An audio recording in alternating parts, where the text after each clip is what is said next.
L'Organisation des Nations Naciones Unies Unidas pour para la l'éducation, Educación y la Educación, Science and Culture.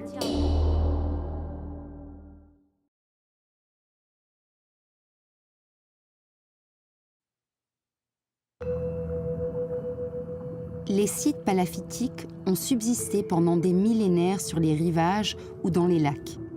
Toutefois, il ne faut pas sous-estimer les menaces qui pourraient amener à court ou moyen terme leur disparition. Les problèmes majeurs se subdivisent en deux catégories, les menaces dues aux activités de l'homme et les menaces naturelles. Il y a d'un côté la navigation intense avec des bateaux à moteur, leur ancrage et les constructions modernes sur les rivages.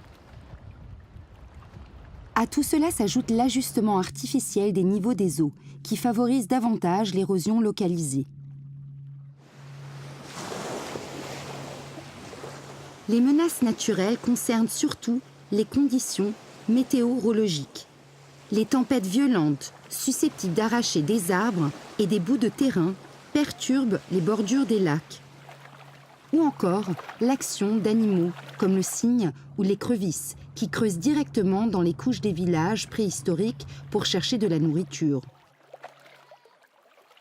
Un monitorage régulier des sites est donc nécessaire. Le prélèvement des structures les plus fragiles n'intervient que dans les cas les plus extrêmes. La fouille de tous les sites comporterait des coûts insoutenables et compromettrait aussi la sauvegarde des sites pour les générations futures. Les mesures de protection concernent par exemple la couverture des couches archéologiques encore présentes avec des textiles spéciaux et des dépôts de gravier.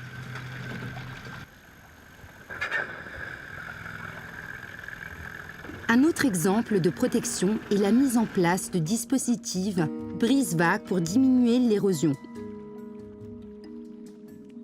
Toutefois, ces mesures ne facilitent pas la visibilité de ce patrimoine immergé. Il est donc nécessaire de faire connaître les sites palafitiques au grand public.